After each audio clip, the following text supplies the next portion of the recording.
नमस्कार, मी गणेश टार, market yard Pune येथून आपल्या पोलीस डिपार्टमेंटचे पुणे शहरचे काम मीच पाहत आहे. त्यामध्ये इन्कम टॅक्स आणि टीडीएस या संदर्भात आपले काम सध्या मीच पाहत आहे व त्यासोबतच महाराष्ट्रामध्ये विविध जिल्ह्यांमध्ये सुद्धा मी काम करतो. Nanded SP office, Hingoli SP office, Buldhana SP office, Akola SP office, Amravati commissioner office या ठिकाणचे इन्कम टॅक्स संदर्भात काम मी स्वतःच पाहत आहे यावर्षी व त्या संदर्भात चालू वर्षामध्ये आपल्याला टॅक्स सिस्टीमचे बरेचसे बेनिफिट्स मिळत आहेत व ते कशा पद्धतीने लागणार आहे हे आपण जाणून घेऊया. इन्कम टॅक्स मध्ये टॅक्स कॅल्क्युलेशनच्या ह्या दोन पद्धती आहेत, एक ओल्ड स्कीम आणि एक न्यू स्कीम. ओल्ड स्कीम मध्ये कोणत्याही प्रकारचे बदल झालेले नाहीये, बट बजेटमध्ये यावर्षी न्यू स्कीम मध्ये खूप कर्मचारी व अधिकारी यांचा आपला फायदा झालेला आहे टॅक्सेशन मध्ये. तर ज्यांचे उत्पन्न हे 12,75,000च्या आत आहे त्यांना यावर्षी हा टॅक्स हा फार कमी लागणार आहे, म्हणजेच शून्य लागणार आहे. 12,75,000 यांचा टॅक्स शून्य लागणार आहे. तर तो 75,000 पर्यंत जो 12,75,000 पर्यंत जो टॅक्स लागणार आहे शून्य कसा लागणार आहे समजून घ्या.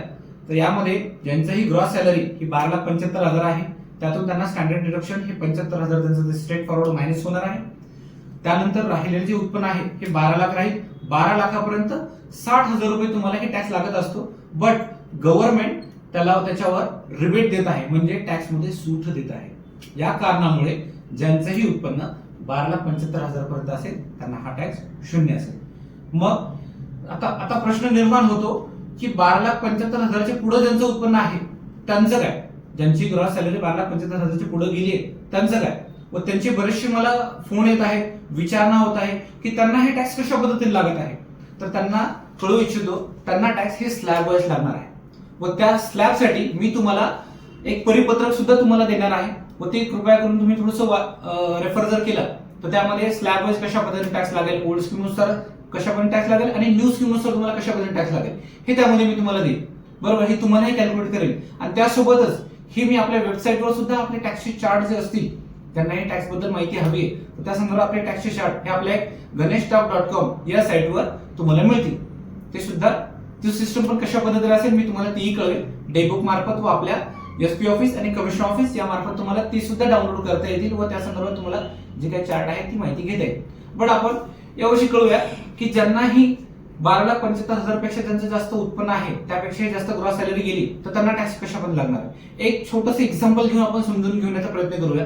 एखाद्याचं उत्पन्न 12,80,000 आहे, मग त्यांना टॅक्स सिस्टम कशा पद्धतीने लागेल हे थोडंसं आपण जाणून घेऊया. 12,80,000 मधून 75,000 त्यांना स्टँडर्ड डिडक्शन मिळेल. Standard deduction after standard deduction ही 12,05,000 रुपये अमाऊंट असेल, म्हणजे त्यांचं उत्पन्न 12,05,000 होईल. बट हे जर उत्पन्न 12 लाखाच्या आत जर आलं असतं तर त्यांना टॅक्स काय लागला असता, शून्य. बरोबर, त्यांना टॅक्सचा पूर्ण रिबेट मिळाला असता व त्यांना टॅक्स शून्य लागला असता. बट ऍडिशनल इन्कम किती मिळालं, 5,000 रुपये. 5,000 रुपये जास्त मिळाल्या कारणामुळे आणि आपण जर स्लॅब जर कॅल्क्युलेट जर केला तर त्यांना 63,000 रुपये टॅक्स येतो.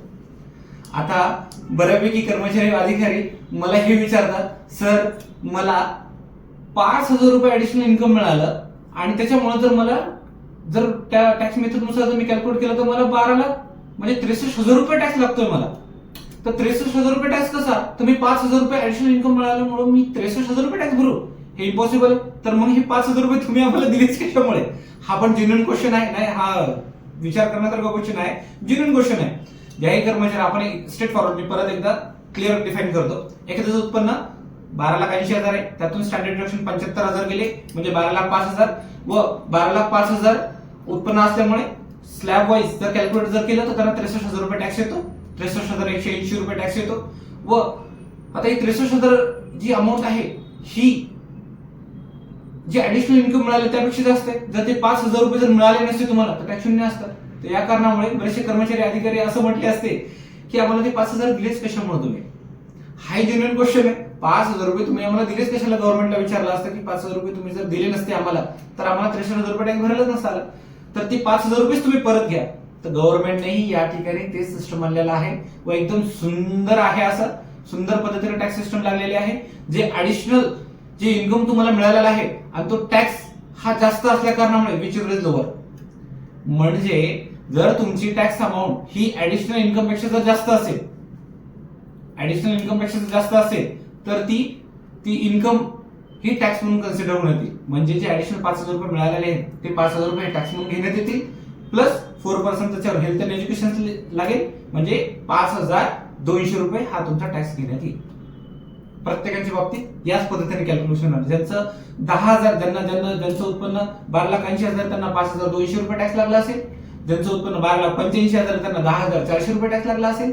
तर ही पण आहे. बऱ्यापैकी मला लोकांनी हाच प्रश्न बऱ्यापैकी लोकांना उद्भवत होता की सर बाकीच्यांना 40,000 50,000 80,000 टॅक्स लागला आणि यांना 5,000 कोणाला 4,000. माझ्याकडे काही एक्झाम्पल असे आहेत की त्यांना जे आहे ना 400 रुपये सुद्धा टॅक्स लागलेला आहे.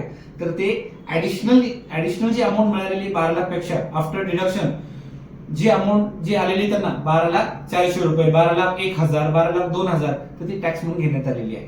स्ट्रेट फॉरवर्ड या पद्धतीने आहे. जर सपोज ज्यांचं हे उत्पन्न हे टॅक्स अमाऊंट पेक्षा जास्त जात आहे तर ऑब्वियस त्यांना तो स्लॅब वाईजच टॅक्स लागत आहे. बरोबर. आता यामध्ये तुम्हाला एक कळू इच्छितो की आपल्या पोलीस डिपार्टमेंटमध्ये दोन प्रकारचे कर्मचारी आहेत, ज्यांना एक जीपीएफ फंड ऍप्लिकेबल आहे आणि ज्यांना डीसीपीएस फंड ऍप्लिकेबल आहे. जे जीपीएफ मध्ये कर्मचारी आहेत त्यांना एकच डिडक्शन मिळत आहे, स्टँडर्ड डिडक्शन 75,000. म्हणजे त्यांची gross salary minus 75,000 standard deduction. आपण डीसीपीएस मध्ये असलेल्या कर्मचाऱ्यांचे एक एक्झाम्पल घेऊ. एखादे कर्मचारी आहेत ज्यांची ग्रॉस सॅलरी ही 13,50,000 आहे आणि त्यांचं एनपीएसचं कॉन्ट्रीब्युशन जे आहे हे 80,000 रुपये झाले.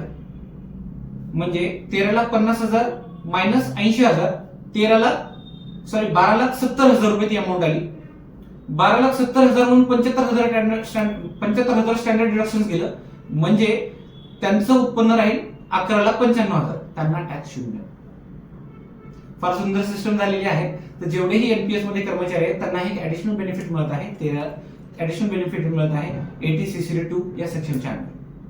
तर यामुळं बऱ्यापैकी कर्मचारी व अधिकाऱ्यांमध्ये हे थोडंसं कन्फ्युजन आहे की एक माझ्या सोबतचेच आहेत, त्यांचं उत्पन्न माझ्यापेक्षा जे जीपीएफ मध्ये कर्मचारी आहेत त्यांचं उत्पन्न सपोज 13 लाख असेल आणि त्यांना टॅक्स लागलेला आहे थोडं बहुत नॉमिनल टॅक्स 25,000 ते 26,000 27,000 टॅक्स त्यांना लागलेला आहे. बट जे एनपीएस मध्ये कर्मचारी आहेत त्यांचं उत्पन्न 13 लाख 13.5 लाख आहे तरी पण त्यांना टॅक्स शून्य आहे. का? तर त्यांना 75,000 स्टँडर्ड डिडक्शन पण मिळत आहे, त्याच्यासोबत एनपीएसचे डिडक्शन मिळत आहे. या कारणामुळे त्यांना हे टॅक्सेस यामुळे त्यांना टॅक्स हा शून्य लागत आहे. तर त्या संदर्भातच मी काय केलेलं आहे, एक चार्ट सुद्धा आपल्या वेबसाईटवर तुम्हाला देण्यात आलेले आहे.